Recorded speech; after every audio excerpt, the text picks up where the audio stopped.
Hi friends, welcome to Lakshmi కథల హరివిల్లు. మనం ఇప్పుడు ఘటికాచలరావు గారిచే రచింపబడిన ధృవతార అనే కొత్త నవల ప్రారంభిద్దామండి. సాయంత్రం 4 గంటల సమయం. ఆకాశం ఆహ్లాదంగా ఉంది. చల్లని గాలి మెల్లగా వీస్తోంది. మరి అంతగా కాకపోయినా కొద్దిగా పాష్ అనిపించే ఆ వీధిలో జనసంచారం అంతగా లేదు. ఆ వీధిలోని ఇళ్లన్నీ ఒకదాన్ని మించి మరొకటి అబ్బురపరుస్తున్నాయి. వీధి చివరి నుంచి మూడో ఇల్లు. ఆ ఇంటి గేటుకు ఒక టూలెట్ బోర్డ్. సాయంత్రానికి ఏదో టిఫిన్ తయారీ కార్యక్రమం నడుస్తుంది ఆ ఇంట్లో. కమ్మని వాసన గాలివాటాన వీధిలోకి వచ్చి వీధిలో నడిచే వాళ్లను ఓసారి ఆ ఇంటివైపు చూసేట్టు చేస్తోంది. కాసేపటికి కాలింగ్ బెల్ మోగిన శబ్దం. లలిత, ఎవరో వచ్చినట్లున్నారు చూడు అన్న శబ్దతరంగాలు వంటింట్లోకి ప్రవేశించాయి. పతిదేవుడు పరశురాం సృష్టించిన ధ్వని తరంగాలవి. హాల్లో కూర్చున్నారు. మీరే చూడొచ్చుగా. వంటింట్లో నుంచి నేనే వెళ్ళాలా? ఇక్కడిది వదిలేసి వస్తే మాడికొచ్చుంటుంది. సమాధాన తరంగాలు అంతే వేగంగా హాల్లోకి ప్రవేశించాయి. మరేదైనా సమయంలో అయితే ఆమె వచ్చేది. కానీ ప్రస్తుతం క్యాబేజీ ఆనియన్ పకోడీలు కార్యక్రమంతో సతమతమవుతున్న ఆమెకు అలా బదులివ్వక తప్పలేదు. నిమిషం పాటు నిశ్శబ్దం. మరో నిమిషం మళ్లీ కాలింగ్ బెల్ ధ్వని తరంగాలు ఇల్లంతా మారుమోగాయి. కొద్ది క్షణాలయ్యాక చిన్నపాటి శబ్దంతో తలుపు తెరుచుకుంది. ఏదో అద్భుతాన్ని చూసినప్పుడు కాస్త ఎక్కువసేపు కళ్ళు మూసి తెరిచేటట్టుగా సినిమాల్లో చూపిస్తారు. సరిగ్గా అదే పరిస్థితిలో ఉన్నారు పరశురాం. అలా 2-3 సార్లు కళ్ళు మూసి తెరిచి చూశాడు. కళ్ళు నులుముకుని మళ్లీ చూశాడు. అయినా తను చూసే దృశ్యంలో మార్పేమీ లేకపోవడంతో తను చూసేది వాస్తవమేనన్న నిర్ణయానికి రావాల్సి వచ్చింది. రెండోసారి కూడా కాలింగ్ బెల్ మోగినా ఏ విధమైన ప్రతిక్రియ లేకపోవడంతో లోపల నుంచి ఏమండి, వెళ్ళి తలుపు తెరిచారా అన్న మాటలు వినిపించాయి. వేరే ఎవరికైనా వినిపించి ఉంటాయేమో గాని పరశురాముకు మాత్రం వినిపించలేదనే చెప్పాలి. కాసేపటికి నమస్తే అన్న మాటలు చెవిన పడ్డాయి. యాంత్రికంగా అతని చేతులు పైకి లేచి ప్రతినమస్కారం చేశాయి. బయట టూలెట్ బోర్డ్ చూశాను. ఆగి ఆగి వినిపించాయి మాటలు. టక్కున ఈ లోకంలోకి వచ్చాడు పరశురాం. ఎవరు కావాలండి? బయట అంటూ బయట గేటుకు కట్టిన బోర్డు వైపుకు అతని దృష్టి మళ్లించబడింది. అయితే అతను బోర్డు చూడలేదు. బోర్డు చూపించే ఆ చేతినే చూస్తున్నాడు. సార్ అన్న పిలుపుతో ఉలికిపడి ఎస్ అన్నాడు. బయట టూలెట్ బోర్డు ఉంది అన్న మాటలు మళ్లీ వినపడ్డాయి. లోపలికి రండి అంటూ సాదరంగా ఆహ్వానించాడు పరశురాం. కళ్ళు తిప్పుకోలేని అద్భుత సౌందర్య రాశి ఇలా బాడుగ ఇంటి కోసం వస్తుందని ఎన్నడూ కలగనలేదు. అయితే ఏకంగా ఇలలోనే అలా జరిగేసరికి ఇలా కలగా భావించాడు. వెరసి ఆ తడబాటు, సంభ్రమం, ఆశ్చర్యం వగైరా వగైరాలు. నిజంగా ఆశ్చర్యం కలిగించిన విషయమేమిటంటే ఆ రూపాన్ని ఎక్కడో చూసినట్టు పదే పదే అనిపిస్తుంది. జనరల్ నాలెడ్జ్, ఐక్యూ ఇలాంటి విషయాల్లో పరశురాం కాస్త వీక్ కావడం వల్ల అంత త్వరగా గుర్తుకు తెచ్చుకోలేకపోయాడు. ఒకవైపు అలా ఆలోచిస్తూనే మాటలకు బదులివ్వసాగాడు. అయితే ఆమె తన ప్రశ్నలకు అతనేం బదులు చెప్తున్నాడో అర్థం కాక అయోమయంగా చూడసాగింది. పొంతనలేని జవాబులకు ఇబ్బంది పడుతూ ఆమె కూర్చున్న చోటు నుంచి లేచింది. అప్పటికి గాని అతను మళ్లీ ఇహలోకంలోకి రాలేకపోయాడు. అప్పుడే లేచారేం? కూర్చోండి. మిమ్మల్ని ఎక్కడో చూసినట్లుంటేను. ఆ విషయమై ఆలోచిస్తూ ఏదో పరధ్యానంగా ఉండిపోయాను. ఐఎమ్ సారీ అన్నాడు. నేను బయట ఉన్న టూలెట్ బోర్డు గురించి అడగటానికి వచ్చాను. అవును, మా ఇంట్లో ఒక పోర్షన్ ఖాళీగా ఉంది. కానీ అది ఫ్యామిలీకి. నేను మాత్రం బ్యాచులర్ అని చెప్పానా అన్న ఆమె మాటలకు ఉలికిపడ్డాడు గాని అతని వద్ద సమాధానం లేదు. అంతలో లోపల నుండి ఏమండి అన్న పిలుపు వినపడింది. ఇదిగో వస్తున్నా అంటూ ఇప్పుడే వస్తాను అని ఆమెతో చెప్పి లోపలికి వెళ్ళాడు పరశురాం. ఎవరండి? ఎవరో అమ్మాయి మన టూలెట్ బోర్డు చూసి ఇల్లు చూడాలని వచ్చింది. సరే చూపించండి అంటూ అప్పటికి అతని వైపు చూసిన లలిత ఆ ముఖంలోని 1000 వోల్టుల వెలుగు చూసి బ్రుక్టి ముడివేసింది. అతను అక్కడి నుంచి కదలకపోవడం గుర్తించి ఏమైందండి అని అడిగింది మళ్ళీ. ఆ అమ్మాయిని ఎక్కడో చూసినట్లు అనిపిస్తుంది, కానీ ఎక్కడన్నది గుర్తుకు రావడం లేదు అంటూ మళ్ళీ ఆలోచనలో పడిపోయాడు. ఇది మరీ బావుంది. లోకంలో మనిషిని పోలిన మనుషులు 7 ఉంటారట. అందులో ఈ అమ్మాయి ఎవరో? అదే నా అనుమానం కూడా. ఈ అమ్మాయిని ఎక్కడో చూశాను, అదే ఎక్కడా అని ఆలోచిస్తున్నాను అన్నాడు. మనకు బాడుగు ముఖ్యమా, ఆ వచ్చిందెవరన్నది ముఖ్యమా? మాట్లాడి మాట నచ్చితే దాన్ని బట్టి మనిషిని అర్థం చేసుకుని బాడుగా సెటిల్ చేసుకుంటాం అంతే అన్నది సహజమైన ధోరణిలో. అంతలో కెవ్వున కేక వినిపించడంతో ఇద్దరూ అదిరిపడ్డారు. ఎందుకంటే అది వాళ్ళ అమ్మాయి జాహ్నవి అరుపు. సాయంత్రం 5 గంటలైంది కాబట్టి ఇప్పుడే వచ్చుంటుంది. కానీ ఇంతలా అరవడం ఎందుకు? అదేదో భయంతో అరిచినట్టు మాత్రం లేదు. అయినా ఇద్దరూ లోపల నుంచి పరిగెత్తుకుంటూ బయటకు వచ్చారు. అదే సమయంలో వాళ్ళకన్నా వేగంగా లోపలకు దూసుకు వచ్చిన జాహ్నవి దాదాపు వాళ్ళిద్దరినీ గుద్దేసినంత పనిచేసి, అమ్మా, నాన్న, మన ఇంటికి ఎవరొచ్చారో తెలుసా అన్నది బగురుస్తూ. అది గుర్తుకు రాకే ఆలోచిస్తూ మీ అమ్మని అడిగేందుకు లోపలికి వచ్చాను అన్నాడు పరశురాం బుర్ర కూక్కుంటూ. ఇందులో అర్థం కాకపోవడానికి ఏముంది? ఆమె ఫేమస్ సినీ హీరోయిన్ సంజన. ఈ మధ్య వచ్చిన కొత్త సినిమా సెలబ్రిటీ. ఆమె మొదటి సినిమాతోనే ఆమె తారాపథంలోకి దూసుకుపోయింది. మై ఫేవరెట్ యాక్ట్రెస్ బగురుస్తూనే అడిగింది. హఠాత్తుగా పరశురాం బుర్రలో బలుబు వెలిగింది. కళ్ళు వెడల్పయ్యాయి. లలిత పరిస్థితి కూడా అలాగే ఉంది. ఒక్కసారిగా ముగ్గురు హాలులోనికి ఉరికారు.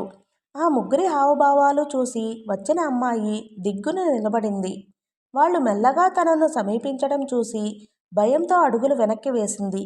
మీరు మీరు సెలబ్రిటీ సినిమా హీరోయిన్ సంజన కదూ అన్నది జాహ్నవి సంభ్రమాశ్చర్యాలతో. వెనక్కు అడుగులు వేస్తున్న ఆ అమ్మాయి టక్కున ఆగిపోయింది.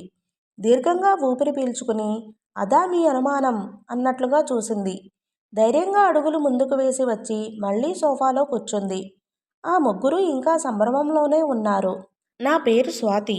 ఇక్కడే గార్మెంట్ కంపెనీలో పనిచేస్తున్నాను. అంతా అబద్ధం. నా కళ్ళు నన్ను మోసం చెయ్యవు. జాహ్నవి కీచుమంది. మోసాలు చేసేది కళ్ళు ముక్కులు కావు. అవన్నీ సక్రమంగా ఉన్న మనుషులే. నన్ను సినిమా యాక్టర్నని సినిమా డైలాగుల్ని వల్లిస్తున్నారు. మిమ్మల్ని చూస్తుంటే నవ్వొస్తుంది అంటూ సన్నగా నవ్వింది.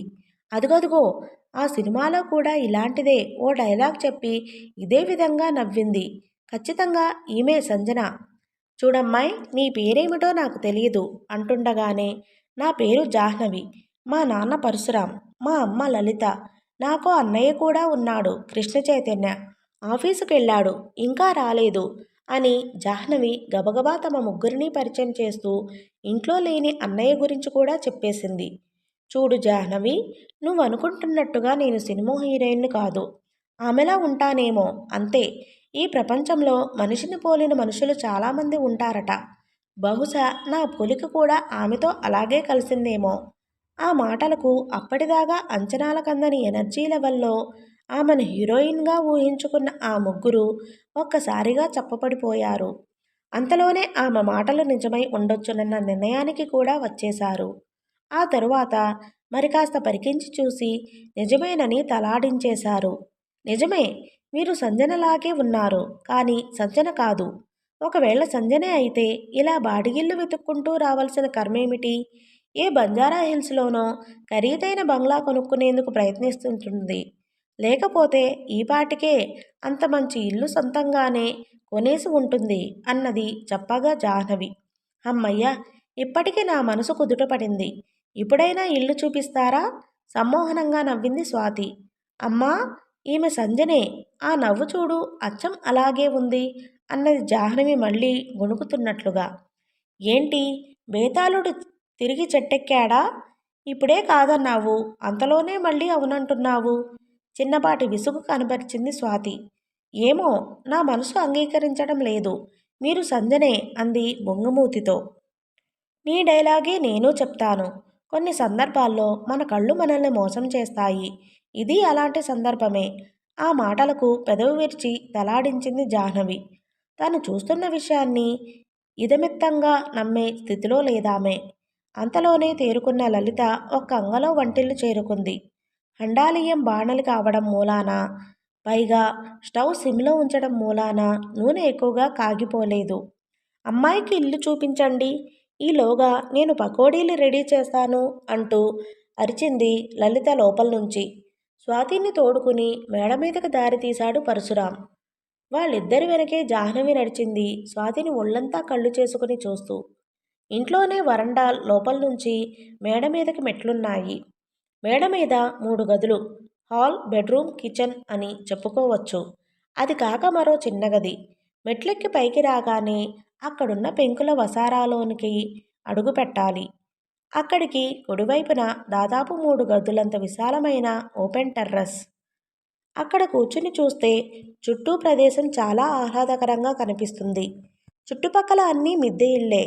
1-2 బహుళ అంతస్తుల ఆకాశ హర్మ్యాలున్నాయి. గదులన్నీ తిరిగి చూసి తృప్తిగా తలాడించింది స్వాతి. బయట వరండాలో నుంచి ప్రహరీ గేటు, దాన్ని దాటాక ఉండే పచ్చిక చాలా అందంగా కనిపించాయి. ఇల్లు నచ్చింది సార్.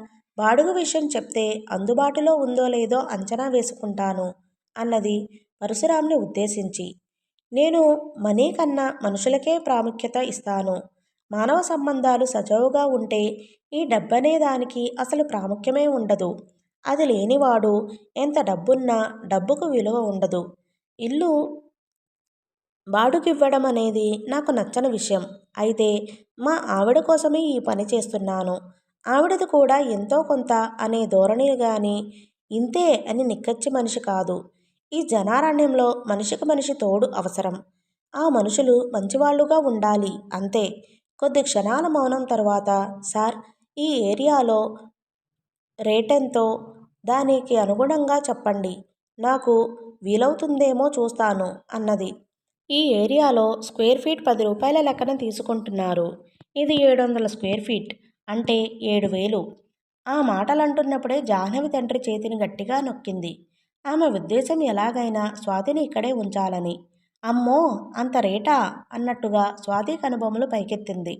క్షణం తేడాలో ఆమె భావాలు గమనించిన పరశురాం, మీరు 5,000 ఇవ్వండి చాలు అన్నాడు. జాహ్నవి స్వాతికి కనబడకుండా తండ్రి చేతిని మళ్లీ గట్టిగా నొక్కింది. ఎంత నొక్కినా అంతకన్నా తగ్గలేను పైకి అనేశాడు యథాలాపంగానే. స్వాతి ఉలిక్కిపడి, నొక్కుడమా అన్నది. ఇప్పుడు ఉలికిపడడం పరశురాం జాహ్నవిల వంతైంది. అబ్బే, ఏం లేదు, నొక్కడమంటే తగ్గించడమన్నమాట అన్నాడు సర్దుకుంటూ. ఈసారి మళ్ళీ జాహ్నవి 2 సార్లు తండ్రి చేతిని నొక్కింది. పైకి తెలియకుండా చేతిని విదిలించుకున్నాడు పరశురాం. 5,000 పర్వాలేదు, మంచి రోజు చూసుకుని వస్తాను అన్నది స్వాతి. ఇంతకు మీ కుటుంబం వివరాలు చెప్పలేదు? ఇప్పటి వరకు మీరు అడగలేదు, నేను చెప్పలేదు. క్రిందికెళ్ళి చెప్తాను పదండి అన్నది మెట్లవైపు అడుగులేస్తూ.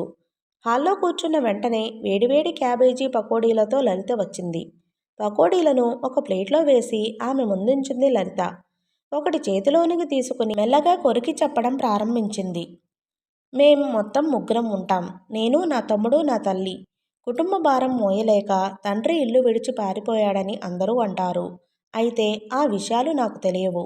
అప్పటికి నాకు 8 ఏళ్లుంటాయేమో. ఈనాటికి నాకు అమ్మనడిగి అవి తెలుసుకోవాలనిపించలేదు. అడిగితే ఆమె మనసు కష్టపడుతుందన్న బాధ. 2 పిల్లలకే కుటుంబ భారం అనుకునే మనిషిని ఏమనాలో తెలియడం లేదు. చిన్నతనం నుంచి అమ్మే కష్టపడి మా ఇద్దరినీ పెంచింది. ఇప్పుడు వాళ్ళిద్దరి బాధ్యత నాది. అందువల్ల పెళ్లి గురించిన ఆలోచన కూడా వాయిదా వేసుకుంటున్నాను అని ఆగింది. నిశ్శబ్దమైన నిశ్శబ్దం ఆ ప్రదేశాన్ని ఆవహించింది. స్వాతి కనుకొలకులలో నిలిచిన నీరు ఆమె చక్రాల్లా కళ్ళు తిప్పడంతో క్షణాల్లో కనుగుడ్లు చుట్టూ తిరిగి మాయమైంది. స్వాతి తల్లి పరిస్థితిని తలుచుకుని లలిత ఆడమనసు ఆర్ద్రమైంది. అతని తండ్రి చేసిన నిర్వికాన్ని తలుచుకుని పరశురాం మగమనసు పరశురాముడి అవతారం ఎత్తింది. అవధులు లేని అభిమానంతో స్వాతిని చూస్తున్న జాహ్నవి మనసు జాలితో నిండింది. నాకొచ్చే జీతం దాదాపు 12,000. తమ్ముడు చదువు తప్ప ప్రస్తుతానికి ముఖ్యమైన ఖర్చులేవీ లేవు. భగవంతుని దయవల్ల ఆరోగ్యానికి డోకా లేదు. అందువల్ల వైద్యం ఖర్చులు దాదాపుగా లేవు. చిన్నప్పటి నుంచి అమ్మ కొద్దిపాటి యోగాసనాలు నేర్పడం వల్ల వాటిని మాత్రం తప్పకుండా పాటిస్తాను. నిర్మలమైన మనస్సుతో రోజూ అరగంట సేపు ధ్యానంలో కూర్చుంటే దినమంతా తేజస్సుతో కూడుకుని ఉంటుందని నా నమ్మకం. చిన్నతనం నుంచి అది అలవడింది. క్లుప్తంగా ఇది మా కుటుంబ పరిస్థితి. మీరు నిజంగానే సంజన కాదు.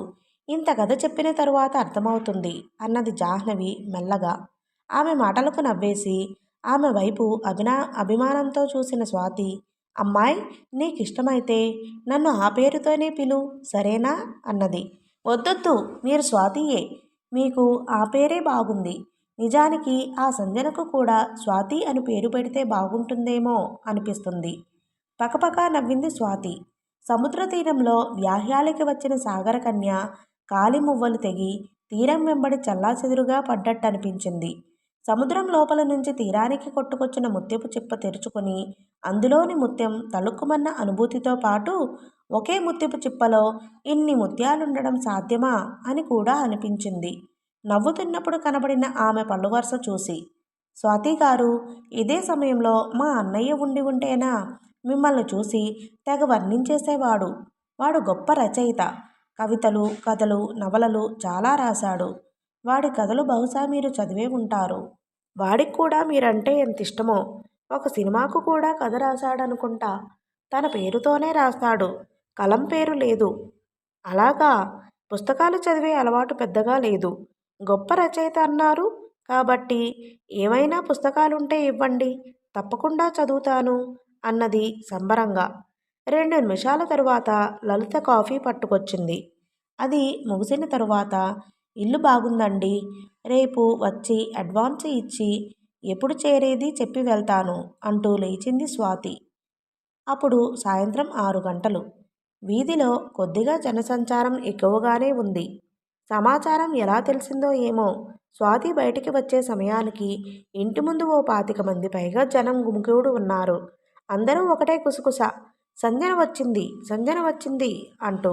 అయితే స్వాతి ఏమేమీ పట్టించుకోకుండా వాళ్లకు వీడ్కోలు చెప్పి మెల్లగా బయటకు నడిచింది. అక్కడ జనంలో కొంత సందిగ్ధత. నిజంగానే హీరోయిన్ అయితే నడిచెందుకు వెళ్తుంది? కారులో వస్తుందిగా. ఈ ఆలోచనతో అందరూ కాస్త దూరంగానే ఉండిపోయారు. అయితే ఆమె మీద నుంచి కళ్ళు తిప్పుకోలేదు. స్వాతి పరిసరాలను పట్టించుకోకుండా నడుస్తూ వెళ్ళి వీధి మలుపు తిరిగి కనుమరుగైంది. జాహ్నవికి ఆ గంటసేపు ఏదో వినూత్న లోకంలో విహరించినట్లుగా అనిపించింది. ఆమె హీరోయిన్ అవునో కాదో తరువాత సంగతి. మొత్తానికి చూడ్డానికి నూలు పోగు తేడా లేకుండా అచ్చుగుద్దినట్టు అలాగే ఉండడంతో అందరి కళ్ళు వీళ్ళింటి మీదనే పడ్డాయి. ఆ విషయమే గర్వంగా ఫీలయింది జాహ్నవి. అంతలోనే అప్పటి వరకు ఇంకా ఇల్లు చేరని అన్నయ్యను గుర్తు తెచ్చుకొని నిట్టూర్చి, రోజూ సరిగ్గా టైంకు ఇంటికొచ్చే అన్నయ్య ప్రత్యేకించి ఈరోజు ఆలస్యం చేశాడు. దేనికైనా అదృష్టం ఉండాలిగా మరి అనుకుని ఇంకా పెద్దగా నిట్టూర్చింది. సరిగ్గా 5వ నిమిషంలో ఇంట్లోకి ప్రవేశించాడు కృష్ణ చైతన్య. నీకు బుద్ధి లేదురా, ఇంత ఆలస్యమా చేసేది? అనవసరంగా ఒక అద్భుతమైన అవకాశాన్ని చేజార్చుకున్నావు.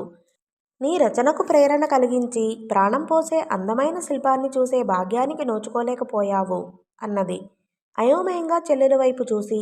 నాకొక్కడికే అనుకున్నాను, నీకూడా ఈ పైత్యం తలకెక్కిందా?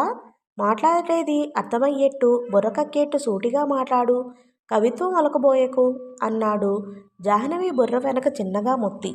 ఇంట్లోకి వచ్చేటప్పుడే వీధంతా తమ ఇంటివైపే చూస్తూ ఉండడం చూసి కారణమేమిటో అర్థం కాక పరిసరాలన్నీ నిశితంగా పరిశీలిస్తూనే వచ్చాడు. అయినా విషయం అతనికి బోధపడలేదు.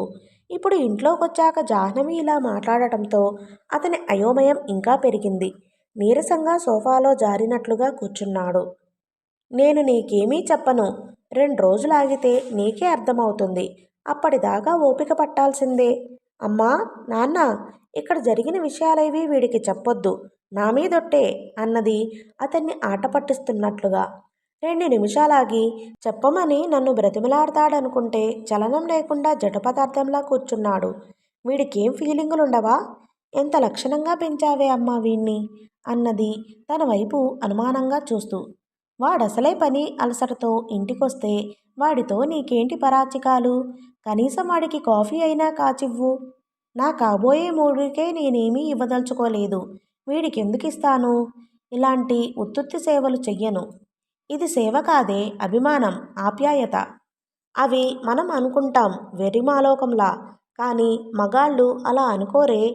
వచ్చి రావడంతోటే మీకింకేం టాపిక్ దొరకలేదా? నాకు ఎవరూ ఏమీ ఇవ్వొద్దు. వచ్చేటప్పుడే తిని తాగి వచ్చాను అన్నాడు కళ్ళు మూసుకునే నిస్సత్తువుగా.